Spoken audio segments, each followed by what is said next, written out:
If your GLP-1 meal plan doesn't include your culture's food, it's not going to last. Here's the fix. I'm a registered nurse, and I've watched too many patients get handed a meal plan full of grilled chicken and steamed broccoli, food that means nothing to them, and then quietly give up by week 6. Not because the medication failed, because the plan erased their kitchen. Today, we're doing the opposite. Arroz con pollo. Frijoles. Tortillas. Sopa de pollo. All of it rebuilt for your GLP-1 journey without losing the flavor or the meaning.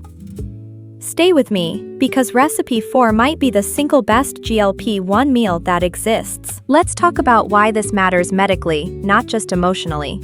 GLP-1 medications like semaglutide and tirzepatide work best when you can stay on your nutrition plan for months, sometimes years. Research on diet adherence is clear. The plans people stick to are the ones built around foods they already love and know how to cook. When a meal plan feels foreign, adherence drops. When it feels like home, it lasts. And there's a mental health piece too. Food is connection. It's Sunday dinner with your family, it's your mother's recipe, it's the smell that means you're home. When a weight loss plan asks you to abandon all of that, it doesn't just create cravings, it creates grief. And grief is a terrible foundation for a health journey. So here's my nurse philosophy: we don't eliminate cultural foods, we engineer them. Higher protein, because GLP-1 users lose muscle fast if they undereat protein. Smaller volume, because your stomach capacity has changed. Gentler on the stomach, because nausea is real. Same soul. Let's cook. Recipe 1, the classic. Arroz con pollo, but rebuilt. The problem with the traditional version isn't the chicken, and it isn't the sofrito. It's the ratio. A typical plate is mostly rice, with chicken as an accent. On a GLP-1, where you might only comfortably eat 1 cup of food, that ratio works against you. The makeover, flip it. Step 1, use 50% regular rice, 50% cauliflower rice. Not 100% cauliflower. That's the mistake everyone makes, and it's why cauliflower rice gets a bad reputation. At half and half, the cauliflower absorbs the sofrito, the sazon, the achote, and honestly, most families can't tell the difference. You keep the flavor and the texture, and you cut the plate's carbohydrate load roughly in half. Step 2, double the chicken. Use boneless, skinless thighs, they stay moist and they're forgiving. For a family batch, that's about 2 pounds of chicken to 1.5 cups of the rice blend. Step 3, build your sofrito with 1 tablespoon of olive oil instead of a 1/4 cup. The onion, garlic, peppers, and cilantro carry the flavor. The oil was never the star. The result, 1 cup of this arroz con pollo delivers around 38 grams of protein. On a GLP-1, when you can only eat a small amount, every bite has to work, and now it does. Recipe 2, frijoles. And I have good news, beans were never the problem. Black beans are already a nurse-approved food, fiber, plant protein, slow-digesting carbs. That fiber matters extra on a GLP-1 because constipation is one of the most common side effects, and beans are one of your best defenses. But we can take frijoles from a side dish to a complete GLP-1 meal. Here's the build. Start with 2 cans of black beans, or your own from dried. Brown 1/2 pound of lean ground turkey with garlic, onion, and a diced jalapeno if you like heat.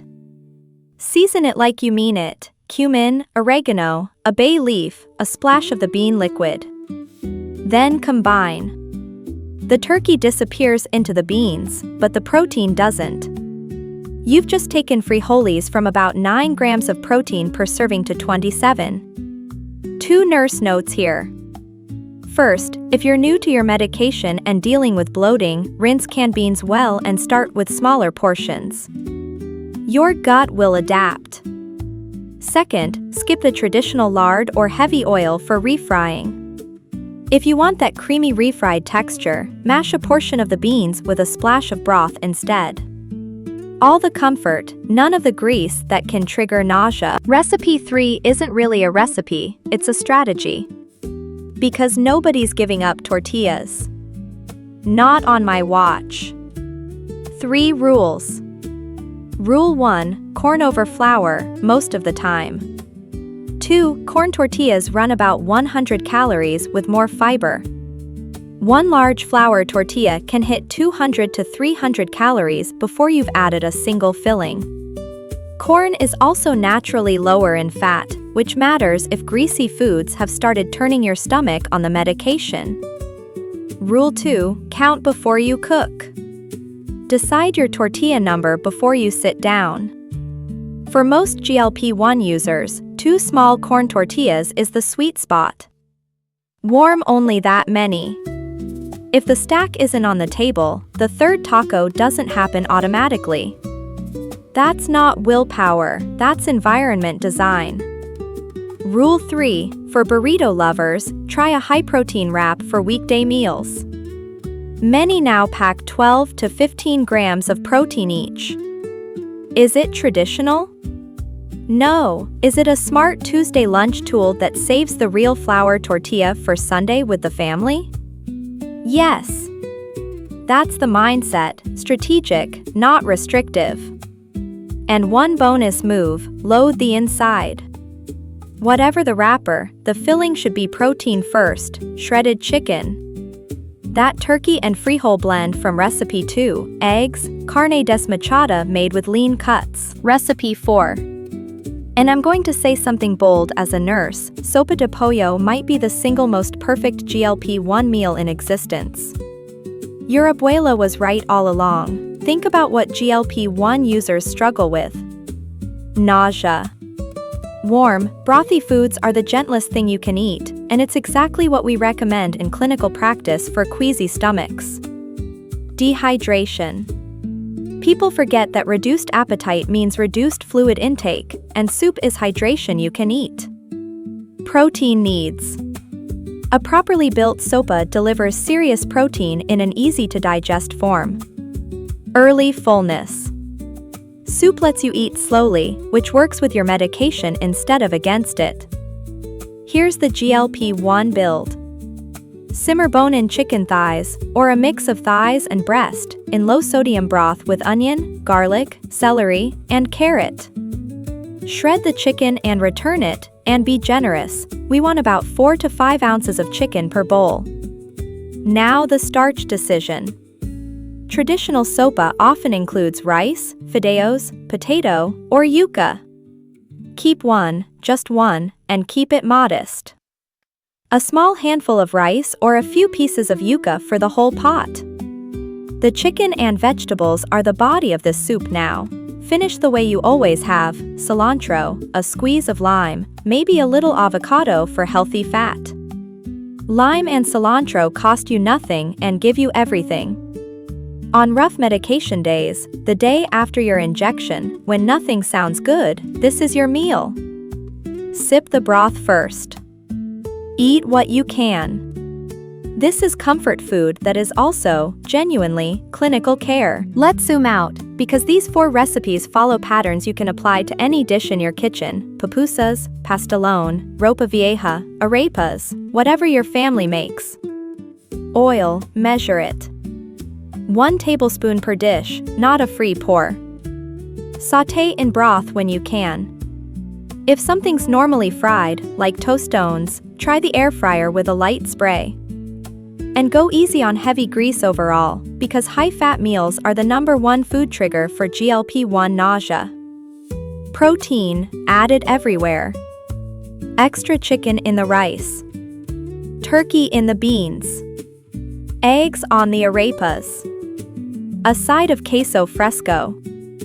It's naturally lower in fat than most cheeses, and it's already in your culture's pantry. Portions. Your stomach is smaller now, so serve in smaller bowls, eat the protein first, and give yourself permission to save the rest. Leftovers are not failure. Leftovers are tomorrow's lunch. Flavor, unlimited. Cilantro, lime, garlic, comino, sazon without MSG if sodium's a concern, salsa verde, pico de gallo. Flavor was never the enemy. Volume and grease were. Here's how this becomes a lifestyle: 1 Sunday session, 90 minutes, 3 pots going at once. Pot 1, the Sopa de pollo.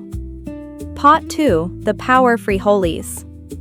Pot 3, or a sheet pan, seasoned chicken thighs and your 50-50 rice blend for Arroz con pollo bowls. Portion everything into single-serve containers, because on a GLP-1, pre-portioned is protected. Your shopping list. Screenshot this: 2 to 3 pounds of chicken thighs, 1 pound of lean ground turkey, black beans, low-sodium chicken broth, 1 bag of frozen cauliflower rice, your regular rice, corn tortillas, and the flavor base: onions, garlic, peppers, cilantro, limes, and your sazon. That one list covers every recipe in this video, and it feeds you all week for roughly what 2 takeout orders cost. Now, if this video made you exhale a little, because someone finally said you don't have to give up your food, I made something for you. The Latin GLP-1 Cookbook is my complete digital guide, these 4 recipes plus dozens more. Pupusas, tamales, arepas, mofongo, caldo de res. Everyone rebuilt with the exact protein counts, portions, and nausea-friendly modifications we covered today, plus printable shopping lists and a 4-week rotation plan. It's nurse-created, instantly downloadable, and the link is in the description. And if you're on this GLP-1 journey, subscribe and tap the bell. I'm a registered nurse posting weekly videos on exactly this, the real, practical side of these medications that your 15-minute appointment doesn't have time to cover. Before you go, hear this. The foods your family has cooked for generations are not obstacles to your health.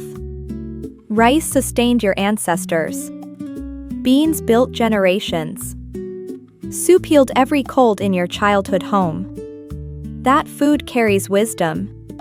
It just needed a small update for this chapter of your life. So this week, cook something that tastes like home. Serve it in a smaller bowl, load it with protein, and eat it without a shred of guilt. Because a health plan that honors who you are isn't just easier to follow, it's the only kind that lasts. Your culture's food is medicine. I'm the GLP-1 nurse, and I'll see you in the next one. Buen provecho. If your GLP